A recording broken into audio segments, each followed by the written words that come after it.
Episode 21। तुम्हें खाना बनाना नहीं आता। आस्था को अपनी आंखों पर हाथ रखे देखकर अर्जुन ने उससे पूछा, क्या हुआ?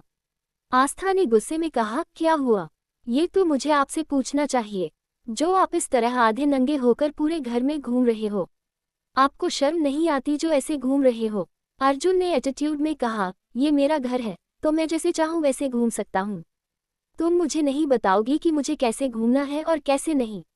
आस्था ने झल्लाते हुए कहा, तो आपने ये बाकी के कपड़े भी क्यों पहने हैं? उन्हें भी उतार दीजिए क्योंकि ये आपका घर है, तो आप कैसे भी घूम सकते हो, है ना?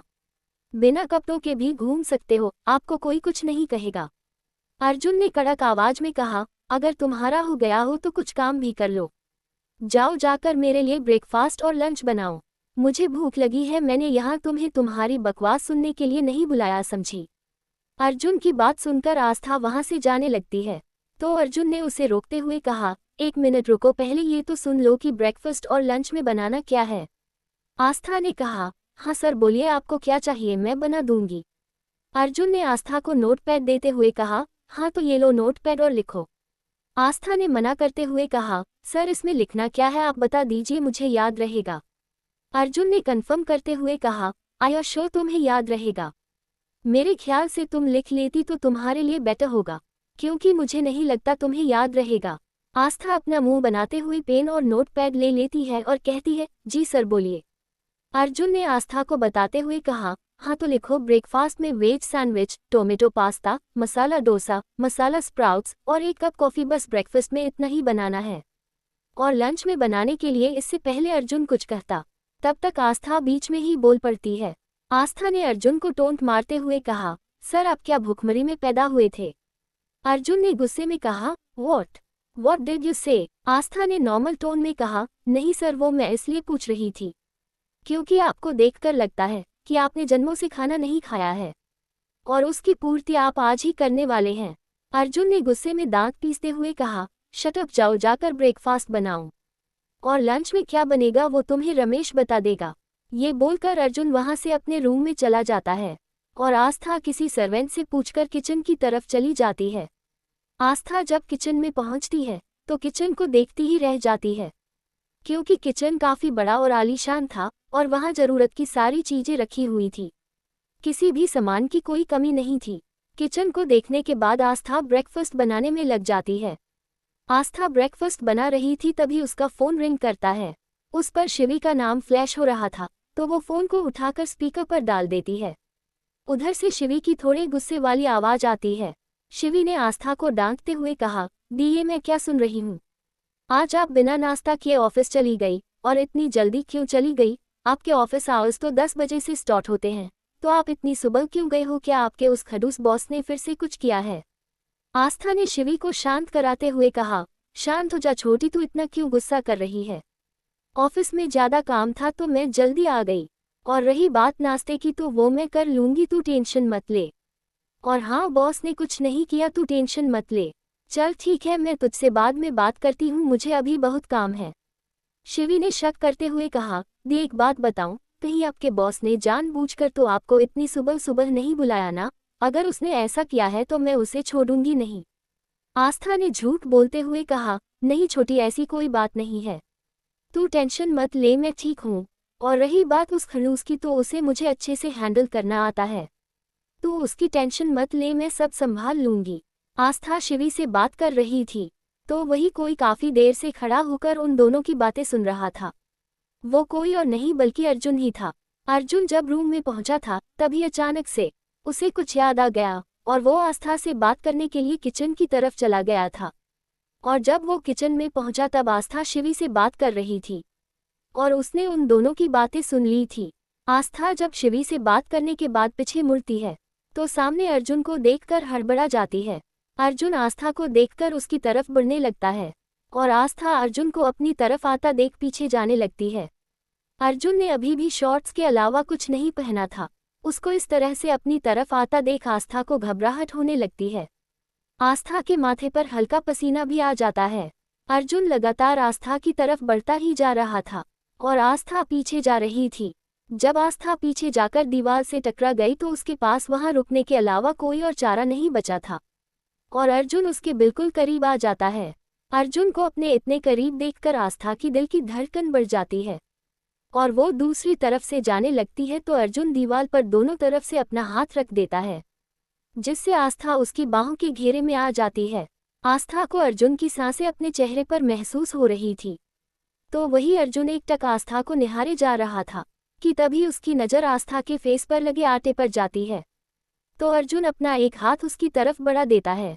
अर्जुन के ऐसा करने पर आस्था घबरा जाती है और जल्दी से अपनी आंखें बंद कर लेती है, तो अर्जुन के फेस पर स्माइल आ जाती है और वो एक हाथ से आस्था के फेस पर लगे आटे को साफ करने लगता है। अर्जुन धीरे धीरे आस्था के फेस पर हाथ फेर रहा था और फिर वो अपने अंगूठे से आस्था के होठों को सहलाने लगता है। अर्जुन को आस्था के होठ किसी गुलाब की पंखुड़ी से कम नहीं लग रहे थे। अर्जुन का मन आस्था के होठों को चूमने का कर रहा था। वहीं अर्जुन के टच से आस्था के रोंगटे खड़े हो रहे थे और उसकी दिल की धड़कनें किसी बुलेट ट्रेन की तरह दौड़ रही थी। आस्था का ऐसा रिएक्शन देखकर अर्जुन के फेस की स्माइल और बड़ी हो जाती है और वो आस्था के कान के पास जाकर कहता है। अर्जुन ने आस्था के कान के पास जाकर धीरे से कहा, क्या बोल रही थी तुम मुझे? खड़ूस? हाँ, और तुम्हें इस खड़ूस को अच्छे से हैंडल करना आता है। अर्जुन को अपने इतने करीब देखकर आस्था के मुंह से तो शब्द ही नहीं निकल रहे थे और आस्था की ऐसी हालत देखकर अर्जुन को तो बहुत मज़ा आ रहा था। अर्जुन को आस्था को परेशान करने में बहुत मज़ा आता था। तभी अर्जुन एकदम से आस्था से दूर हो जाता है, तो आस्था भी अपनी आंखें खोल लेती है। अब तो आस्था को अर्जुन की तरफ देखने में भी अजीब लग रहा था और वो हड़बड़ा कर अपना काम करने लगती है, लेकिन आस्था अपनी हड़बड़ाहट के कारण सारे काम उल्टे सीधे कर रही थी। ये देखकर अर्जुन ने आस्था से कहा, ये कैसे काम कर रही हो तुम? क्या तुम्हें खाना बनाना नहीं आता? आस्था ने हड़बड़ाते हुए कहा, नहीं सर, वो हम। आस्था के पास कोई जवाब नहीं था कि वो क्या बोले कि वो सारे काम उल्टे सीधे क्यों कर रही है। अर्जुन ने थोड़ी तेज आवाज में कहा, क्या तुम्हें खाना बनाना नहीं आता? आस्था ने हड़बड़ाते हुए कहा, नहीं नहीं सर, हमें खाना बनाना आता है। अर्जुन ने आस्था से कहा, गुड, तुम्हारे पास 1 घंटा है खाना बनाने के लिए, और हाँ, तुम खाने में पीनट्स यूज मत करना, मुझे पीनट से एलर्जी है। आस्था ने अपना सिर हिलाते हुए कहा, ओक सर, मैं याद रहूंगी। ये बोलकर अपना काम करने में लग जाती है और अर्जुन वहां से अपने रूम में चला जाता है। अर्जुन के जाने के बाद आस्था ने एक गहरी सांस लेते हुए अपने आप से कहा, क्या हो गया था तुझे आस्था? जो ऐसे बिहेव कर रही थी, वो तुझे परेशान करने के लिए ये सब कर रहे थे और तू पता नहीं कैसे रिएक्ट कर रही थी। तुझे क्या हो गया था? वो तेरी इसी कमजोरी का फायदा उठाएंगे। लगभग 1 घंटे बाद अर्जुन तैयार होकर नीचे आ जाता है। तब तक आस्था भी डाइनिंग टेबल पर खाना लगा देती है। अर्जुन नीचे आकर सीधे डाइनिंग टेबल पास चला जाता है। अर्जुन ने खाने को देखकर आस्था से कहा, गुड जॉब मिस आस्था, तुमने तो 1 घंटे में सारा खाना बना भी लिया। लेकिन खाना बनाते बनाते आस्था की हालत जरूर खराब हो गई थी। अर्जुन ने चेयर पर बैठते हुए कहा, देखते हैं खाना देखने में ही अच्छा है या टेस्ट में भी अच्छा है। एपिसोड 22, आपने शादी कर ली। अर्जुन खाने के लिए बैठ जाता है तो आस्था उसे खाना सर्व कर देती है और वो खाना खाने लगता है। जैसे ही वो खाना टेस्ट करता है तो खाना उसे टेस्टी लगता है और इतने टेस्टी खाने को देखकर उसकी भूख 2 गुनी बढ़ जाती है। तभी अर्जुन का ध्यान आस्था की तरफ जाता है जो बस उसे ही घूरे जा रही थी। आस्था को अपनी तरफ इस तरह घूरता देखकर अर्जुन ने अपने मन में सोचते हुए खुद से कहा, इसे क्या हुआ है जो ये मुझे इस तरह से घूर रही है। तभी अर्जुन को शिवी की बात याद आती है, जो सुबह नाश्ता न करके आने पर आस्था पर नाराज हो रही थी। अर्जुन आस्था से थोड़ी कड़क आवाज में कहा, क्या हुआ, तुम मुझे ऐसे क्यों घूर रही हो जैसे कच्चा चबा जाओगी? अगर तुम्हें भूख लगी है तो खाना खाओ, मुझे नहीं। ये सुनकर आस्था की आंखें छोटी हो जाती हैं। आस्था ने अर्जुन को ताना मारते हुए कहा, नहीं सर, आप ही खाए। अगर मैं खाऊंगी तो आपके लिए खाना कम पड़ जाएगा ना, और रही बात आपको खाने की तो सर, मैं नॉनवेज नहीं खाती, मैं एक वेजिटेरियन हूँ। अर्जुन ने आस्था को घूरते हुए कहा, तो तुम मुझे ऐसे क्यों घूर रही थी जैसे कच्चा चबा जाओगी? और रही बात तुम्हारे खाने की, तो तुम क्या इतना ज्यादा खाती हो जो मेरे लिए खाना कम पड़ जाएगा? आस्था ने अर्जुन को ताना मारते हुए कहा, नहीं सर, मैं इतना भी ज्यादा नहीं खाती। मुझे लगा कि जिस तरह से आपने खाने का ऑर्डर दिया था तो शायद आपके लिए खाना कम पड़ जाए। अर्जुन ने थोड़ी कड़क आवाज में कहा, तुम्हें ज्यादा दिमाग लगाने की जरूरत नहीं है, चुपचाप बैठो और खाना खाओ। अर्जुन की बात मानकर आस्था भी नाश्ता करने बैठ जाती है और वो दोनों साथ बैठकर नाश्ता करने लगते हैं। उसी वक्त रुद्र अर्जुन से मिलने के लिए आता है और जब वो अर्जुन और आस्था को साथ में बैठकर नाश्ता करते देखता है तो उसे अपनी आंखों पर यकीन ही नहीं होता। तो रुद्र अपनी आंखें मलते हुए उन्हें देखता है। जब उसे पूरा यकीन हो जाता है कि वो सपना नहीं देख रहा तो रुद्र ने अर्जुन के पास जाकर एकदम से कहा, भाई आप ऐसा कैसे कर सकते हैं। एकदम से रुद्र के चिल्लाने की आवाज आने पर अर्जुन ने रुद्र की तरफ गुस्से में देखकर कहा, what's wrong with your Rudra, तुम इतना चिल्ला क्यों रहे हो। रुद्र ने थोड़ी तेज आवाज में कहा, भाई आपने इतनी बड़ी बात हम सब से छुपाई और आप बोल रहे हो कि मैं चिल्ला क्यों रहा हूँ। अर्जुन ने रुद्र को घूरते हुए कहा, मैंने कौन सी बात छुपाई है।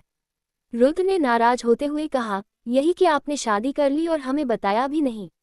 आस्था जो पानी पी रही थी, रुद्र के मुंह से ये सुनकर तो आस्था के मुंह से पानी बाहर ही आ जाता है और वो खांसने लगती है। फिर आस्था अपने आप को नॉर्मल करते हुए सॉरी बोलती है। रुद्र की बात सुनकर अर्जुन को गुस्सा आ जाता है। अर्जुन ने गुस्से में अपने दांत पिसते हुए कहा, what are you saying Rudra, क्या बकवास कर रहे हो तुम, क्या सुबह सुबह नशा करके आए हो जो ऐसी बहकी बहकी बातें कर रहे हो। रुद्र ने खुश होते हुए कहा, भाई मैं कोई नशा करके नहीं आया, मैं तो सच बोल रहा हूँ कि आपने आस्था से शादी कर ली। और हाँ सच बताऊं तो मैं बहुत खुश हूँ आपके लिए कि फाइनली आपने शादी कर ली। रुद्र की बातें सुनकर आस्था की तो आंखें बाहर ही आ गई थी और आस्था ने जल्दी से मना करते हुए कहा, नहीं नहीं रुद्र, ये तुम क्या बोल रहे हो, ऐसा कुछ नहीं है जैसा तुम समझ रहे हो। अर्जुन ने भी आस्था की हाँ में हाँ मिलाते हुए कहा, रुद्र ऐसा कुछ नहीं, हमारी शादी नहीं हुई है। रुद्र ने अर्जुन से सवाल करते हुए कहा, भाई अगर ऐसा कुछ नहीं है तो एक बात बताइए, ये इतनी सुबह सुबह यहाँ क्या कर रही हैं और आपके साथ ब्रेकफास्ट क्यों कर रही है। इन्हें देखकर तो यही लग रहा है कि ये यहीं रहती है और बिना शादी के तो कोई लड़की आपके साथ नहीं रहेगी। अर्जुन ने गुस्से में कहा, व्हाट रुद्र, तुम्हें अपना दिमाग लगाने की जरूरत नहीं है समझे, और रही बात आस्था की तो वो यहाँ अपना काम कर रही है, तो तुम अपना ये यूजलेस दिमाग लगाना बंद कर दो। रुद्र की बात सुनकर आस्था ने मन में सोचते हुए कहा, ओ माय गॉड, मुझे लगता है मिस्टर राठौर की सारी फैमिली पागल है जो अपने मन से कुछ भी सोच लेती है। रुद्र ने नाराज होते हुए कहा, भाई आप ऐसा कैसे बोल सकते हो कि मेरा दिमाग यूजलेस है। अर्जुन ने रुद्र को ताना मारते हुए कहा, क्योंकि तुम अपना दिमाग फालतू बातों में ज्यादा लगाते हो, इसलिए अगर तुम अपना दिमाग काम में लगाओगे तो ये यूजलेस नहीं रहेगा। तभी आस्था ने अपनी घड़ी में टाइम देखकर अर्जुन से कहा, सर वो ऑफिस का टाइम हो रहा है, मैं निकलती हूँ।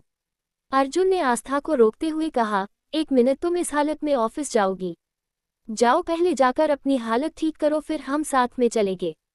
आस्था ने मना करते हुए कहा, सर इट्स ओके, मैं खुद चली जाऊंगी। अर्जुन ने ऑर्डर देते हुए कहा, मैंने तुमसे पूछा नहीं है, इट्स माई ऑर्डर, तो जाओ जाके अपनी हालत ठीक करो, तुम्हारे पास सिर्फ 5 मिनट्स है। अर्जुन की बात सुनकर आस्था अपने आप में बड़बड़ाते हुए जा रही थी। आस्था ने अपने मन में बड़बड़ाते हुए कहा, ऑर्डर तो ऐसे देता है जैसे कहीं का राजा हो। आस्था के जाने के बाद अर्जुन ने रुद्र से पूछा, अच्छा तू ये बता, तू यहाँ क्यों आया था। रुद्र ने चेयर पर बैठते हुए कहा, भाई मैं तो आपसे मिलने आया था, मुझे क्या पता था भाभी यहीं मिल जाएंगी। अर्जुन ने चौंकते हुए कहा, व्हाट, क्या कहा तूने भाभी। रुद्र ने बात को संभालते हुए कहा, अरे भाई आई मीन आस्था जी। रुद्र और अर्जुन बात कर ही रहे थे कि तभी वहां आस्था आ जाती है और अर्जुन से कहती है, सर चले, हमें लेट हो रहा है, और वो लोग वहां से निकल जाते हैं। उनके वहां से जाते ही रुद्र ने अपने मन में सोचते हुए कहा, वाह भाई आप तो काफी फास्ट हो, दादी की बात मानने के लिए आपने काम स्टार्ट भी कर दिया। जहां तक मुझे पता है आज तक आपके ऑफिस का कोई भी एम्प्लॉय घर नहीं आया, और आज आस्था जी को आपने घर लाके ये प्रूफ कर दिया है कि वो मेरी होने वाली भाभी है। तो आज से मैं उन्हें भाभी ही बुलाऊंगा, लेकिन उनके सामने नहीं, नहीं तो प्रॉब्लम हो जाएगी। इधर आस्था अर्जुन के साथ बाहर आ जाती है तो अर्जुन जाकर अपनी गाड़ी की ड्राइविंग सीट पर बैठ जाता है। क्योंकि आज उसका ड्राइवर नहीं था तो वो खुद गाड़ी चलाकर ऑफिस जा रहा था।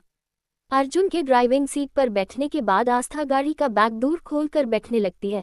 आस्था को ऐसा करते देख अर्जुन चिढ़ जाता है। अर्जुन ने चिढ़ते हुए अपने मन में कहा, क्या इस लड़की को मैं इसका ड्राइवर लगता हूँ जो ये पीछे बैठ रही है। तो अर्जुन ने आस्था से कड़क आवाज में कहा, मिस आस्था, क्या मैं तुम्हें तुम्हारा ड्राइवर नजर आता हूँ जो पीछे बैठ रही हो, चुपचाप आकर यहाँ बैठो। तो आस्था जल्दी से आकर अर्जुन के बगल में बैठ जाती है और कहती है, सॉरी सर, वो हमें लगा कि। अर्जुन ने टोंट मारते हुए कहा, क्या लगा तुम्हें कि मैं तुम्हारा ड्राइवर हूँ। आस्था ने ना में सिर हिलाते हुए कहा, नहीं नहीं सर, हमने ऐसा कब कहा, हमें लगा कि अगर हम आपके साथ बैठेंगे तो शायद आपको अच्छा नहीं लगेगा, इसलिए हम पीछे बैठ रहे थे। अर्जुन ने आस्था को ताना मारते हुए कहा, हाँ इसलिए तुम मुझे ड्राइवर बनाने पर उतर आई, और तुमने सोचा कि मुझे ड्राइवर बनना ज़्यादा अच्छा लगेगा है ना? आस्था नैना में सिर हिलाते हुए कहा, नहीं सर, हमारी ऐसी कोई इंटेंशन नहीं थी, आप गलत समझ रहे हो। अर्जुन ने अपना सीट बेल्ट लगाते हुए कहा, ऑल राइट, अब ये अपना सीट बेल्ट लगाओ। तो आस्था अपना सीट बेल्ट लगाने लगती है, मगर उससे अपना सीट बेल्ट लग ही नहीं रहा था। तो अर्जुन उसकी तरफ झुककर उसका सीट बेल्ट लगाने लगता है, तो आस्था एकदम से उसकी तरफ मुड़ जाती है और उन दोनों के लिप्स आपस में टच हो जाते हैं, जिससे आस्था की आंखें बड़ी हो जाती हैं और दोनों के दिल की धड़कन बढ़ जाती है। वो लोग एक दूसरे के दिल की धड़कन अच्छे से सुन सकते थे। अर्जुन जल्दी से आस्था से दूर हो जाता है और गाड़ी स्टॉप वहां से निकल जाता है। तो वही आस्था का चेहरा शर्म से लाल हो जाता है और वो खिड़की के बाहर देखने लगती है। उन दोनों के बीच एक ऑकवर्ड सिचुएशन बन गई थी। तभी अर्जुन उस ऑकवर्डनेस को तोड़ते हुए एफएम चालू कर देता है, तो एफएम पर एक रोमांटिक सॉन्ग बज रहा था। भीगे होंठ तेरे, प्यासा दिल मेरा, लगे अबरसा, मुझे तन तेरा। इस गाने को सुनकर तो आस्था को और भी ज्यादा शर्म आ रही थी। तो अर्जुन जल्दी से चैनल चेंज कर देता है और उस पर भी एक रोमांटिक सॉन्ग चल रहा था। लबों को लबों पे सजाओ, क्या हो तुम अब मुझे बताओ। ये गाने सुनकर अर्जुन को अब गुस्सा आ रहा था, तो वही आस्था का फेस शर्म की वजह से लाल होता जा रहा था। एपिसोड 23, खड़ूसा कड़ू बदतमीज। ऐसे गाने सुनकर अर्जुन को अब गुस्सा आने लगा था, तो वही आस्था का फेस शर्म की वजह से लाल होता जा रहा था। अर्जुन गुस्से में म्यूजिक बंद करने लगता है, लेकिन वो बंद ही नहीं हो रहा था। तो वो गुस्से में म्यूजिक सिस्टम को निकालकर पीछे की सीट पर फेंक देता है और चुपचाप गाड़ी चलाने लगता है। उन दोनों की ही इस वक्त बहुत अजीब लग रहा था। वो दोनों एक दूसरे की तरफ देखते ही नहीं हैं और कुछ देर में वो दोनों ऑफिस पहुंच जाते हैं। जैसे ही गाड़ी ऑफिस के सामने रुकती है, तो आस्था बिना अर्जुन की तरफ देखे जल्दी से गाड़ी से उतरकर अंदर भाग जाती है। अर्जुन आस्था को ऐसा करते देखकर थोड़ा हैरान था। अर्जुन ने अपने सोचते हुए खुद से कहा, इसे क्या हुआ जो इस तरह से अंदर भाग के गई है। देखकर लगता है जैसे कोई भूत इसके पीछे पड़ गया हो। अर्जुन भी अपना सिर झटककर गाड़ी से उतरकर वो भी अंदर चला जाता है। आस्था अंदर पहुंचकर सीधा वॉशरूम में चली जाती है। वहां पहुंचकर वो सबसे पहले वो ठंडे पानी से अपना मुंह धोती है, क्योंकि शर्म की वजह से उसका फेस किसी कश्मीरी सेब की तरह लाल हो गया था। आस्था ने मुंह धोने के बाद खुद को मिरर में देखते हुए कहा, क्या हो जाता है तुझे आस्था, जब भी वो तेरे करीब आते हैं तो क्यों तू खुद से कंट्रोल खो देती है और उनकी तरफ खींची चली जाती है। तुझे खुद को कंट्रोल करना ही होगा, वरना कुछ गलत हो सकता है। तेरी उनसे दूर रहने में ही भलाई है। और फिर आस्था अपने आप को नॉर्मल करने लगती है। जब कुछ देर में उसका फेस नॉर्मल हो जाता है, तो वो वॉशरूम से बाहर आ जाती है और अपनी कैबिन की तरफ चली जाती है और कैबिन में पहुंचकर अपने काम में लग जाती है। इधर अर्जुन अपने कैबिन में बैठकर आज जो हुआ उसके बारे में सोच रहा था कि तभी उसकी नज़र आस्था पर जाती है, जो अपने कैबिन में बैठकर काम करने में बिजी थी। अर्जुन ने अपने मन में सोचते हुए खुद से कहा, पता नहीं क्यों जब भी आस्था मेरे आसपास होती है तो मैं उसकी तरफ खींचा चला जाता हूँ। ऐसा क्या है इस लड़की में कि जब भी ये मेरे करीब होती है मुझे कुछ अजीब सा एहसास होता है। ऐसा एहसास जो आज तक कभी महसूस नहीं हुआ, और इसके करीब होने से मुझे वो सुकून मिलता है जिसकी तलाश में मैं कब से भटक रहा हूँ। कभी कभी तो मुझे लगता है ये लड़की मुझे पागल करके छोड़ेगी। तभी अर्जुन के कैबिन का दूर नोक होता है। अर्जुन ने आस्था से ध्यान हटाते हुए कहा, कम इन। तो अमन अंदर आ जाता है। अमन को देखकर अर्जुन ने कहा, क्या हुआ अमन, तुम इस वक्त यहाँ कुछ काम था? अमन ने अर्जुन से कहा, हाँ वो अनु इंडिया वापस आ रही है और वो चाहती है कि तू उसे एयरपोर्ट लेने जाए और अपने साथ अपने घर लेकर आए, क्योंकि वो कुछ दिनों तक तेरे साथ रहना चाहती है। तभी अर्जुन की नज़र आस्था पर जाती है, तो वो अमन से कहता है। अर्जुन ने अमन से मना करते हुए कहा, उसे फ़ोन करके मना कर देना, अभी वो मेरे साथ नहीं रह सकती क्योंकि अभी मैं बिजी हूँ। फिलहाल उसे बोलो कि वो दादी के साथ जाकर रहे, जब मैं फ्री हो जाऊंगा तब उसे अपने पास बुला लूंगा। अमन ने अर्जुन से कहा, ये बात तो तू खुद उसे फ़ोन करके बता सकता है ना, तो तू मुझे क्यों बोल रहा है? तू खुद फ़ोन करके बता दे उसे। अर्जुन ने अमन को समझाते हुए कहा, तुझे अच्छे से पता है कि अगर मैंने उसे फ़ोन पर ये सब बोला तो फ़ोन पर ही उसका इमोशनल ड्रामा शुरू हो जाएगा और मैं उसे मना नहीं कर पाऊंगा। अमन ने हंसते हुए कहा, चल कोई तो है जिसके सामने तेरी नहीं चलती, नहीं तो मुझे लगा था कि कोई तुझसे अपनी बात मनवा ही नहीं सकता। अर्जुन ने अमन से थोड़े गुस्से में कहा, तू यहाँ से चुपचाप जाएगा या मैं खुद तुझे उठाकर बाहर फेंकूं? अमन ने अर्जुन से कहा, क्या हुआ, तू इतना गुस्सा क्यों हो रहा है? मैं कुछ गलत थोड़े ही बोल रहा हूँ। अगर कोई तुझे अनु के साथ देखेगा तो किसी को यकीन ही नहीं होगा कि तू भी किसी के साथ प्यार से बात कर सकता है। तू अनु के अलावा किसी से अच्छे से बात ही नहीं करता, सबके साथ ऐसे बात करता है जैसे सब तेरे दुश्मन हैं। वैसे तुझसे इस बारे में बात करने का कोई फायदा ही नहीं है। अच्छा चल ठीक है, मैं जाता हूँ, नहीं तो पता चला कि तेरा गुस्सा मेरे सर पर ही फूट गया। और अमन वहां से चला जाता है। तभी आस्था अर्जुन के कैबिन में कुछ फाइल लेके जा रही थी, तो वो अमन से टकरा जाती है और उसके हाथ से सारी फाइल नीचे गिर जाती है और वो अमन को बिना देखे ही फाइल उठाते हुए बड़बड़ाए जा रही थी। आस्था ने खुद में बड़बड़ाते हुए कहा, लगता है आज का दिन ही खराब है। पहले सुबह सुबह उस खड़ूस की शक्ल देखनी पड़ी, फिर ऑफिस भी उसके साथ आना पड़ा और अब ये सब, और पता नहीं आगे क्या क्या होने वाला है। अमन आस्था की बात ध्यान से सुन रहा था, तो वो आस्था से पूछ लेता है कि कौन खड़ूस। आस्था इस बात पर ध्यान नहीं देती कि उसके सामने कौन खड़ा है। आस्था ने अपनी फाइल उठाते हुए ही कहा, वही खड़ूस, अगडू, बदतमीज, राक्षस अर्जुन सिंह राठौर। आस्था को इस वक्त बहुत गुस्सा आ रहा था और वो गुस्से में ये सब बोले जा रही थी। उसने अपने गुस्से के आगे ये भी नहीं देखा कि उसके सामने कौन खड़ा है। और जब वो फाइल उठकर सामने खड़े अमन को देखती है, सकपका जाती है और अपने मन में सोचते हुए खुद से कहती है, क्या ये सब मैंने इन्हें बोल दिया? ओ माय गॉड, मर गई ये तो जाकर सर को सब बता देंगी कि मैंने उनकी तारीफों के कितने पुल बांधे हैं। तू भी ना आस्था बिना सदेखे कुछ भी बोलती है, कम से कम सामने देख तो लिया कर कि कौन खड़ा है। वही अमन आस्था के मुंह से अर्जुन के लिए ऐसे नाम सुनकर मन ही मन हंस रहा था, लेकिन उसने अपने फेस के एक्सप्रेशन नहीं बदले। वो थोड़ी सख्त आवाज में आस्था से पूछता है, क्या कहा तुमने, किस किस नाम से बुलाया अर्जुन को? तो आस्था ने थोड़ा हकलाते हुए कहा, सर वो मैं। अमन ने फिर से कड़क आवाज में कहा, वो मैं क्या, मैंने पूछा क्या कहकर बुलाया था तुमने उसे? आस्था मासूम सा फेस बनाकर कहती है, सर वो खड़ूस, अड्डू, बदतमीज और राक्षस। आस्था को इस तरह मुंह बनाकर बोलता देख अमन की हंसी छूट जाती है।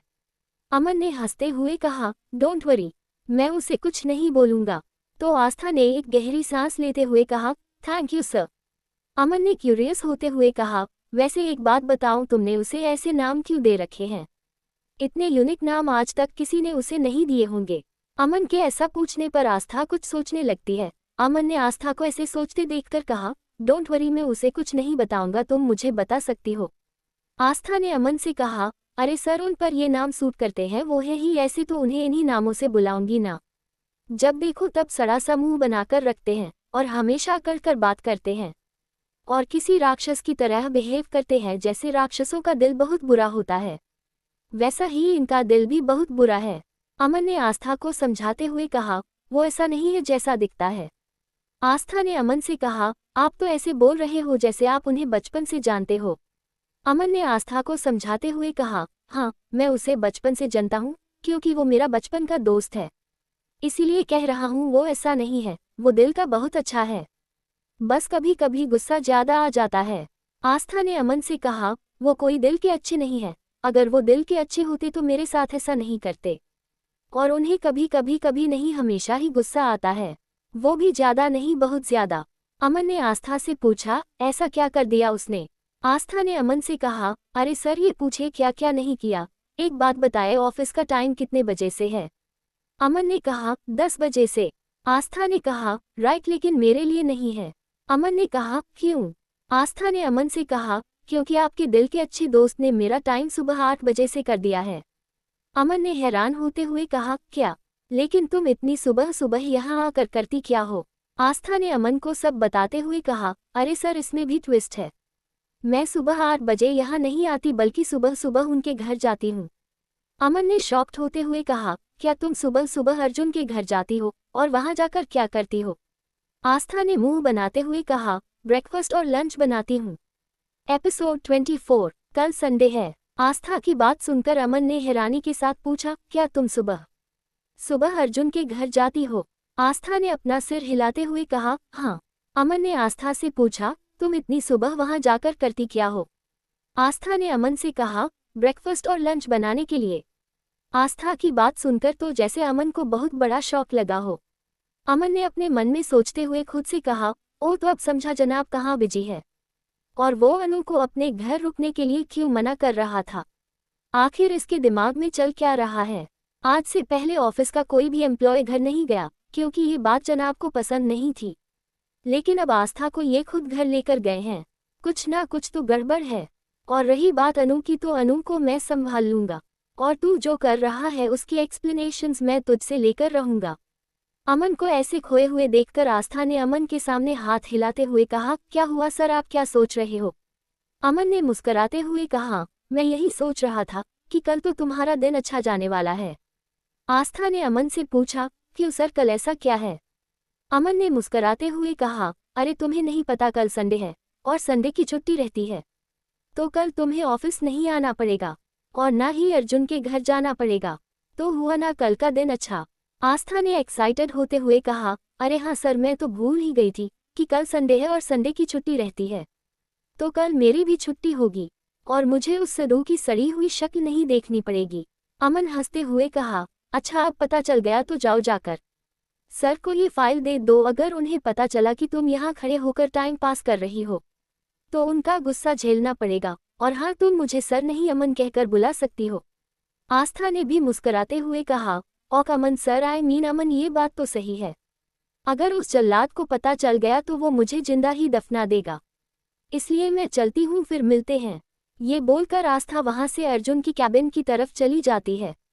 आस्था के जाते ही अमन के फेस पर एक स्माइल आ जाती है, और अमन ने अपने मन में सोचते हुए खुद से कहा, काश जो मैं सोच रहा हूँ अर्जुन, अगर वैसा हुआ ना तो मैं तेरे लिए बहुत खुश हूँ। वैसे भी आस्था से बेहतर तेरे लिए कोई हो ही नहीं सकती, वो बहुत अच्छी लड़की है। बस तू भी अपने ईगो को छोड़कर ये मान ले कि आस्था से बेहतर तेरे लिए कोई हो ही नहीं सकता। मैं भगवान से प्रार्थना करूंगा कि तुझे भी जल्दी रियलाइज हो जाए। और फिर अमन मुस्कुराते हुए वहां से चला जाता है। जब आस्था अर्जुन के कैबिन में जा रही थी तो वो ये सोचकर खुश हो रही थी कि कल उसे ऑफिस नहीं आना पड़ेगा, लेकिन उसे कहाँ पता था कि उसकी ये खुशी ज्यादा देर नहीं टिकने वाली। आस्था ने अर्जुन के सामने खड़े होकर बहुत ही पोलाइटली कहा, सर ये कुछ फाइल पर आपके साइन चाहिए थे। अर्जुन ने किसी दूसरी फाइल में देखते हुए कहा, हम रख दो, मैं देखकर साइन कर दूंगा। आस्था ने पोलाइटली कहा, ओक सर। अच्छा सर, और कोई काम हो तो बता दीजिए। आस्था के इस तरह पूछने पर अर्जुन आस्था की तरफ देखता है तो आस्था अर्जुन को देखकर स्माइल कर देती है। अर्जुन आस्था के इस तरह के बिहेवियर को देखकर थोड़ा कंफ्यूज था, और अर्जुन ने अपने मन में सोचते हुए खुद से कहा, इसे क्या हुआ जो ऐसे बिहेव कर रही है, कहीं इसके सिर पर चोट तो नहीं लग गई जो इतने अच्छे से बात कर रही है। नहीं तो ये हमेशा मुझसे ऐसे बात करती है जैसे मैं इसका सबसे बड़ा दुश्मन हूँ। और फिर अर्जुन ने आस्था को देखते हुए कहा, अभी तो कोई काम नहीं है, पर जब होगा तब मैं बता दूंगा, फिलहाल तुम जा सकती हो। तो आस्था वहां से चली जाती है। आस्था के जाते ही अर्जुन फिर से अपने काम में लग जाता है। आस्था भी अपने कैबिन में जाकर अपने काम में लग जाती है। ऐसे ही ऑफिस का टाइम भी खत्म हो जाता है। जब आस्था अपनी घड़ी देखती है तो ऑफिस टाइम ओवर हो चुका था, और वो खुश होते हुए अपने कैबिन से निकल जाती है। कैबिन से निकलने के बाद आस्था तनु के पास जाती है। तनु के पास पहुंचकर आस्था खुश होते हुए तनु को गले लगा लेती है। आस्था को ऐसे खुश होकर खुद को गले लगाता देख तनु ने आस्था से कहा, क्या हुआ, आज इतना खुश क्यों है। आस्था ने मुस्कुराते हुए कहा, आज मैं इसलिए खुश हूं कि कल संडे है। तनु ने मुंह बनाते हुए कहा, हाँ तो इसमें खुश होने वाली कौन सी बात है, संडे तो हर हफ्ते आता है, तो तू इतना खुश क्यों हो रही है। आस्था ने तनु को समझाते हुए कहा, मुझे भी पता है कि संडे हर हफ्ते आता है, लेकिन कल का संडे मेरे लिए खास है, क्योंकि कल मुझे ऑफिस नहीं आना पड़ेगा और उस खड़ूस की शक्ल नहीं देखनी पड़ेगी।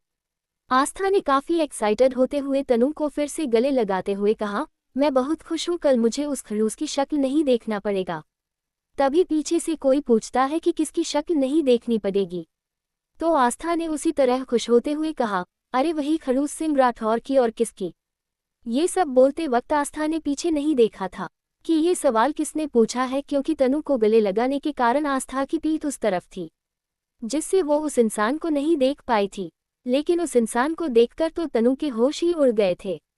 उस इंसान को देखकर तनु की शक्ल रोने जैसी हो गई थी। तो तनु जल्दी से आस्था को खुद से दूर करती है और आस्था ने तनु से दूर होकर उसकी शक्ल देखकर कहा, क्या हुआ, तेरी शक्ल पर ऐसे 12 क्यों बजे हुए हैं? तू ठीक तो है ना? तेरी तबीयत तो ठीक है? आस्था की बात सुनकर तनु अपनी आंखों से उस तरफ इशारा करती है जिस तरफ से आवाज आई थी, और जब आस्था उस तरफ देखती है तो उसके भी फेस पर 12 बज जाते हैं, क्योंकि सामने कोई और नहीं बल्कि अर्जुन खड़ा था, और वो भी काफी ज्यादा गुस्से में, जिसे देखकर आस्था ने रोनी सी सूरत बनाकर अपने मन में सोचते हुए खुद से कहा, मर गए लगता है। इस खड़ूस ने सब कुछ सुन लिया, अब पता नहीं ये जल्लाद मेरे साथ क्या करेगा। मैं भी बिना सोचे समझे कुछ भी बोल देती हूँ, अब मुझे इस राक्षस का गुस्सा झेलना पड़ेगा। अर्जुन गुस्से में आस्था को घूरे जा रहा था, तो वही अर्जुन के पीछे खड़ा अमन मन ही मन हंस रहा था। अर्जुन ने गुस्से से घूरते हुए आस्था से कहा, मिस आस्था, कल आप टाइम से अपनी ड्यूटी के लिए पहुंच जाएगा। अगर आप कल टाइम पर नहीं आई तो मुझे आपकी पनिशमेंट बनानी पड़ेगी। आस्था ने मुंह लटकाते हुए कहा, लेकिन सर कल तो संडे है, और संडे को तो ऑफिस की छुट्टी रहती है, तो कल तो मेरी भी छुट्टी हुई ना। अर्जुन ने गुस्से में कहा, नहीं, तुम्हारी छुट्टी नहीं है, तुम कल भी आओगी समझी, और अगर तुम नहीं आए तो तुम्हें नहीं पता मैं तुम्हारे साथ क्या करूंगा। आस्था ने अर्जुन से कहा, पर सर। अर्जुन ने आस्था की बात बीच में ही काटते हुए कहा, मुझे कोई एक्सक्यूजेस नहीं चाहिए समझी, तुम्हें कल टाइम पर आना है बस, और मुझे कुछ नहीं सुनना। ये बोलकर अर्जुन वहां से चला जाता है। अर्जुन के जाते ही अमन ने आस्था के पास आकर हंसते हुए कहा, कल के लिए ऑल द बेस्ट, अब पता नहीं कल वो तुम्हारे साथ क्या करेगा। ये बोलकर अमन वहां से चला जाता है।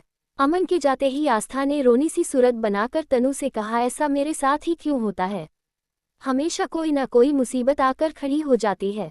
तनु ने हंसते हुए कहा, क्योंकि तूने खुद जानबूझकर अपना पैर कुल्हाड़ी पर जो मारा है। वैसे लोग अपने पैर पर कुल्हाड़ी मारते हैं, लेकिन तूने तो कुल्हाड़ी पर ही पैर मारा है, अब भुगतो। आस्था ने रोनी सी शक्ल बनाकर कहा, मुझे क्या पता था, वो खड़ूस मेरे पीछे खड़ा है, और उस जल्लाद ने हमारी सारी बातें सुन ली है। तनु ने आस्था को समझाते हुए कहा, इसीलिए बोलती हूँ कि थोड़ा सोच समझकर बोला कर, लेकिन नहीं, तुझे तो किसी की सुननी ही नहीं है। जो मुंह में आया वो बोल दिया, और क्या जरूरत थी इतना ज्यादा ओवर एक्साइटेड होने की। एक्साइटमेंट के चक्कर ये भी नहीं देखा कि आसपास कोई खड़ा है या नहीं, और बोलती गई पर गई ना, एक्साइटमेंट भारी, अब भुगतो। आस्था ने तनु से नाराज होते हुए कहा, कैसी दोस्त है यार तू, अपनी दोस्त की हिम्मत बढ़ाने के बजाय उसे ताने मार रही है। तनु ने आस्था से पूछा, और किस काम के लिए तुझे अपनी हिम्मत बढ़ानी है? आस्था ने मुंह लटकाते हुए कहा, उस खड़ूस को झेलने के लिए, और किस लिए? तनु ने चिल मारते हुए कहा, सर को तो तू झेल ही लेगी। अगर तुझ में सर को झेलने की हिम्मत नहीं होती तो तू उनसे पंगा ही नहीं लेती, तो तुझे हिम्मत बढ़ाने की क्या जरूरत है? तेरे पास ऑलरेडी काफी ज्यादा हिम्मत है, सो डोंट वरी, तू सर को आराम से झेल लेगी। एपिसोड 25, खड़ूस। आस्था ने तनु को धमकाते हुए कहा, मुझ में इतनी भी हिम्मत है कि मैं तुझे पीट सकती हूँ, देखना चाहेगी कि मैं तुझे कैसे पीटूंगी? तनु ने मना करते हुए कहा, नहीं नहीं, फिलहाल हम घर के लिए लेट हो रहे हैं, तो घर चलते हैं। और रही बात तेरी हिम्मत की, वो मुझे अच्छे से पता है कि तुझ में बहुत हिम्मत है। और फिर वो दोनों घर के लिए निकल जाती हैं। घर पहुंचकर आस्था पहले अपने रूम में जाकर फ्रेश हो जाती है, और फिर नीचे हॉल में आकर शिवी के पास बैठ जाती है। शिवी अपने फ़ोन में कुछ कर रही थी, तो आस्था शिवी के हाथों से फ़ोन छीन लेती है। आस्था के ऐसे शिवी के हाथ से फ़ोन छीनने से शिवी चिढ़ जाती है, और शिवी ने चिढ़ते हुए कहा, दी क्या कर रही हो, मेरा फ़ोन मुझे वापस दो। आस्था ने मना करते हुए कहा, नहीं, हम फ़ोन वापस नहीं करेंगे, इतना फ़ोन चलाना सही नहीं रहता, जब देखो तब फ़ोन में लगी रहती हो। शिवी ने आस्था से कहा, अच्छा एक बात बताए, अगर मैं फ़ोन नहीं चलाऊं तो पूरे दिन क्या करूं? आप और पापा तो दिन भर घर पर रहते नहीं हो, और मैं कॉलेज से आने के बाद अकेली रहती हूँ, तो क्या टाइम पास के लिए दीवालों से बात करूं या फिर खुद से? अगर ऐसा करूंगी तो आप लोग ही मुझे पागल समझोगे। आस्था ने प्यार से शिवी से कहा, ओ तो मेरी प्यारी बहना घर पर अकेले बोर हो जाती है, और प्यार से उसके गाल खींचने लगती है। तभी वहां मनोज जी आ जाते हैं, और आस्था को देखकर पूछते हैं, आ गई आप, और कैसा गया आपका आज का दिन? मनोज जी के ऐसे पूछने पर आस्था को अर्जुन की बातें याद आ जाती है। आस्था ने एक नकली मुस्कान अपने चेहरे पर लाते हुए कहा, अच्छा गया था पापा। और वो लोग इसी तरह एक दूसरे से बातें करने लगते हैं। दूसरी तरफ अर्जुन के घर पर अर्जुन सोफे पर बैठकर अपने लैपटॉप में कुछ कर रहा था और अमन उसके बगल में बैठा हुआ था। तभी एक सर्वेंट अर्जुन और अमन के लिए कॉफ़ी लेकर आता है। तो अमन उससे कॉफ़ी लेकर अर्जुन को दे देता है और दूसरा कप खुद ले लेता है। जब अर्जुन कॉफ़ी का एक सिप लेता है तो अर्जुन ने गुस्से से चिल्लाते हुए कहा, ये क्या है आस्था, अब तुम कॉफ़ी बनाना भी भूल गई, या फिर गॉसिप के अलावा तुम्हारा और कहीं मन ही नहीं लगता। और जब वो गुस्से में उस तरफ देखता है तो वहाँ खड़ा सर्वेंट डर से कांप रहा था। उसको देखकर अर्जुन को रियलाइज होता है कि ये कॉफ़ी आस्था ने नहीं बनाई और उसने सर्वेंट को फालतू में ही डांट दिया। सर्वेंट को ऐसे डर से कांपते देख अमन उसे वहां से जाने के लिए बोल देता है और फिर अर्जुन से बोलता है। अमन ने अर्जुन से थोड़े गुस्से में कहा, क्यों चिल्ला रहे थे तुम उस पर? और हाँ, वो जैसी कॉफ़ी हमेशा बनाता था उसने वैसी ही कॉफ़ी बनाई है, और तूने उसे आस्था कहकर क्यों बुलाया? उसका नाम रमेश है, आस्था नहीं समझा। अर्जुन ने बिना अमन की तरफ देखे कहा, पता है मुझे उसका नाम रमेश है। शायद गलती से मुंह से आस्था निकल गया होगा, इसमें कौन सी बड़ी बात है? गलती तो इंसान से ही होती है और मैं भी एक इंसान ही हूँ। अमन ने ताना मारते हुए कहा, गलती से और रियली जहाँ तक मुझे पता है अर्जुन सिंह राठौर से कभी गलती नहीं होती, तो आज कैसे हो गई? या फिर वो लड़की तुझे कुछ ज्यादा ही अफेक्ट कर रही है? अर्जुन ने गुस्से में कहा, शट अप अमन, ऐसा कुछ नहीं है और तुम ये अपने फालतू के थॉट्स अपने पास रखो, समझे? अमन ने अर्जुन से सीरियस होते हुए कहा, ऐसा कुछ नहीं है, तो ये बता क्यों तुझे उसकी हर छोटी बड़ी बात अफेक्ट करती है? क्यों तू जब भी उसके साथ होता है तो क्यों इरिटेट नहीं होता, जबकि तुझे किसी भी लड़की का अपने आसपास तक भटकना पसंद नहीं है, जबकि तू खुद उसे सुबह सुबह अपने घर बुला रहा है और सबसे बड़ी बात तू उससे ऐसे झगड़ा करता है तो ऐसा लगता है जैसे दो नॉनस्टॉप बोलने वाले लोग झगड़ा कर रहे हैं और उनका झगड़ा कभी खत्म ही ना हो। लेकिन वही तू किसी और के साथ हो तो उससे बात करना तो दूर, उसकी बात का जवाब भी ना दे। मैं तुझे अच्छे से जानता हूँ अर्जुन, तू ऐसा नहीं था। आस्था के आने के बाद तू बदल गया है, कुछ तो बात है उस लड़की में। अर्जुन ने गुस्से में दांत पीसते हुए कहा, लगता है आजकल तुम कुछ ज्यादा ही बोलने लगे हो। लगता है तुम्हें अपनी जान प्यारी नहीं है, जो ऐसी बकवास बातें कर रहे हो। मैं अभी भी वही अर्जुन सिंह राठौर हूँ, समझे? अमन ने अर्जुन से कहा, तेरे ऐसे बोलने से सच झूठ नहीं हो जाएगा, और मैंने तो वही कहा जो सच है। अर्जुन ने गुस्से में कहा, तुम्हें कुछ ज्यादा ही सच बोलने का भूत नहीं चढ़ा? लगता है उसे उतारने के लिए मुझे कुछ करना ही पड़ेगा। अमन ने अर्जुन से कहा, अच्छा ठीक, मैं कुछ नहीं बोल रहा, तू गुस्सा क्यों हो रहा है? वैसे एक बात तो मानना पड़ेगा, गट्स तो है उस लड़की में जिसने दी अर्जुन सिंह राठौर को किन किन नामों से नवाजा है। किसी की हिम्मत भी नहीं होती कि वो तेरा नाम भी ले सके, लेकिन उसने तुझे क्या नाम दिए हैं? अमन की बातें सुनकर अर्जुन का गुस्सा बढ़ता ही जा रहा था और ये बात अमन भी अच्छी तरह से समझ रहा था। तो अमन ने अर्जुन को शांत करते हुए कहा, और रिलैक्स, तू इतना गुस्सा क्यों हो रहा है? अब मैं उसके बारे में कोई बात नहीं करूंगा, इनफैक्ट अब मैं चलता हूँ। और दरवाजे पर पहुंचकर अर्जुन की तरफ देखकर बोलता है। अमन ने अर्जुन की तरफ देखकर कहा, वैसे मैंने जो बोला था ना आस्था के बारे में, तू भी सोचकर देखना वो सच है कि नहीं, कि आस्था ने तुझे बदला है कि नहीं। अर्जुन गुस्से में अमन की तरफ बढ़ता है तो अमन जल्दी से वहां से भाग जाता है और अर्जुन गुस्से में अपने रूम में चला जाता है। अर्जुन अपने रूम में पहुंचकर वॉशरूम में चला जाता है और शॉवर के नीचे खड़े होकर आंखें बंद कर लेता है और उसे आस्था का चेहरा दिखाई देने लगता है। तो अर्जुन के फेस पर एक स्माइल आ जाती है। अर्जुन लगभग आधे घंटे बाद वो वॉशरूम से निकलकर बाहर आता है तो उसने टॉवल के अलावा कुछ नहीं पहना था और वो उसी तरह जाकर बेड पर आंखें बंद करके लेट जाता है। अर्जुन ने अपने मन में सोचते हुए खुद से कहा, अमन सच कह रहा था। आस्था, तुमने मुझे सच में बदल दिया है। तुमने अर्जुन सिंह राठौर को सच में बदल दिया है। आज तक मैंने कभी किसी के साथ ऐसा बिहेव नहीं किया जैसा तुम्हारे साथ किया है। कभी किसी के इतने करीब नहीं गया जितना तुम्हारे गया हूँ। आज तक किसी के करीब होने या ना होने से मुझे कोई फर्क नहीं पड़ा, लेकिन तुम्हारे होने या ना होने से पड़ता है। तुम्हारे साथ वो सुकून मिलता है जो आज तक कभी नहीं मिला, और अब मैंने सोच लिया है कि तुम्हें अपने करीब रखने के लिए मैं कुछ भी करूँगा, चाहे तुम्हें परेशान करना ही क्यों ना हो। और उसी तरह आंखें बंद करके सो जाता है। नेक्स्ट मॉर्निंग सुबह 7:55 पर अर्जुन के घर की बेल बजती है तो सर्वेंट आकर दूर ओपन करता है तो सामने आस्था खड़ी थी। तो वो बिना कुछ कहे आस्था को अंदर आने देता है, क्योंकि अब उसे भी ये समझ आ गया था कि आस्था उसके बॉस के लिए कुछ स्पेशल है, क्योंकि आज तक अर्जुन किसी से ऐसे बात नहीं की थी जैसे आस्था के साथ की थी। और वो बात उस सर्वेंट ने कल नोटिस कर ली थी, और वो आस्था को वही सोफे पर बैठाकर अर्जुन को बुलाने चला जाता है। अर्जुन अपने डेली रूटीन के हिसाब से इस वक्त जिम में था। तभी सर्वेंट ने अर्जुन से आकर कहा, सर वो कल वाली मैडम आई है।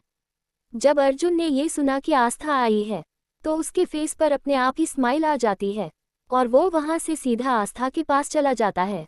जब वो आस्था के पास पहुँचता है, तो उसने कल की तरह ही अपनी अपर बॉडी पर कुछ नहीं पहना था, और वो वैसे ही आस्था के सामने जाकर खड़ा हो जाता है। जब आस्था अर्जुन को अपने सामने ऐसे खड़ा देखती है तो अपना फेस दूसरी तरफ कर लेती है। आस्था ने अपने मन में सोचते हुए कहा, पता नहीं इनकी प्रॉब्लम क्या है। क्या ये अपने घर में हमेशा ऐसे ही बिना कपड़ों के घूमते रहते हैं, या फिर मुझे परेशान करने के लिए ये सब करते हैं। आस्था ये सब सोच रही थी। तभी अर्जुन उस सर्वेंट को वहां से जाने का इशारा कर देता है, और वो सर्वेंट वहां से चला जाता है। तो वो आस्था की तरफ अपने कदम बढ़ा देता है, और उसके पीछे काफी करीब जाकर खड़ा हो जाता है। अब आस्था को अर्जुन की सांसें अपनी गर्दन पर महसूस हो रही थी। अर्जुन को अपने इतने करीब महसूस करके आस्था की आंखें अपने आप बंद हो जाती हैं, और उसकी दिल की धड़कन काफी तेज हो जाती है।